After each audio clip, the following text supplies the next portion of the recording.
ఒక గొప్ప నాయకుని ఆవిర్భావానికి అసలైన కారణం ఏమిటి?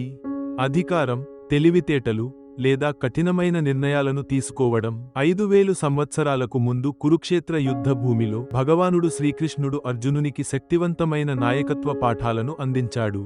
ఈరోజు అదే గీతా సూత్రాలు కార్పొరేట్ ప్రపంచంలోనూ నాయకత్వాన్ని రూపుదిద్దగలవు. గొప్ప నాయకుడు ఆజ్ఞలు ఇవ్వడు. గొప్ప నాయకుడు మార్గనిర్దేశం చేస్తాడు. భగవద్గీతలో కృష్ణుడు అర్జునుని పోరాడమని బలవంతం చేయలేదు. కాని జ్ఞానం ద్వారా అతనికి ధైర్యాన్ని అందించాడు. నేటి ప్రపంచంలో మంచి నాయకుడు ఉద్యోగులను నియంత్రించడు, కానీ ప్రేరేపిస్తాడు. ఉదాహరణ: సత్య నాదెళ్ల, మైక్రోసాఫ్ట్ సీఈఓ. ఆయన మైక్రోసాఫ్ట్ను పరిపాలించలేదు, కానీ ఒక ఇన్నోవేషన్ కల్చర్ని ఏర్పరిచాడు, తద్వారా ఉద్యోగుల నైపుణ్యాలను మెరుగుపరిచాడు. ఒక గొప్ప నాయకుడి నిజమైన శక్తి సంక్షోభ సమయంలో పరీక్షించబడుతుంది. అర్జునుడు యుద్ధానికి ముందు భయంతో డెసిజన్ తీసుకోలేకపోయాడు, కానీ కృష్ణుడు ప్రశాంతంగా ఉండి అతనికి స్పష్టతని అందించాడు. కార్పొరేట్ ప్రపంచంలోనూ మార్కెట్ కుప్పకూలడం, ఉద్యోగులు తొలగింపులు, లే ఆఫ్స్, పోటీ పెరగడం వంటి సవాళ్లు తప్పవు. అలాంటి పరిస్థితుల్లో గొప్ప నాయకుడు గందరగోళానికి లోనుకాకుండా పరిష్కారాలపై దృష్టి పెడతాడు.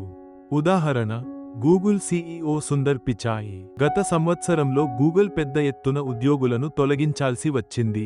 కానీ సుందర్ పిచాయ్ ఆ విషయానికిను పారదర్శకంగా, బాధ్యతాయుతంగా హ్యాండిల్ చేశారు. మీ పని ఫలితానికి ఆశపడకుండా చేయండి.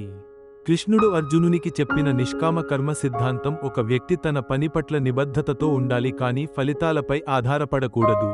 గొప్ప నాయకులు తమ వ్యక్తిగత విజయం కోసం పనిచేయరు, కానీ శాశ్వతమైన లెగసీ నిర్మిస్తారు. ఉదాహరణ: స్టీవ్ జాబ్స్, యాపిల్ సీఈఓ. ఆయన ద్రవ్య లాభం కోసం కాకుండా సృజనాత్మకత మరియు వినూత్నత కోసం పనిచేశారు. ఆయన పనితనం ప్రపంచాన్ని మార్చేసింది. నాయకత్వం అంటే నియంత్రణ కాదు, అది జ్ఞానం, ధైర్యం మరియు నిస్వార్థత.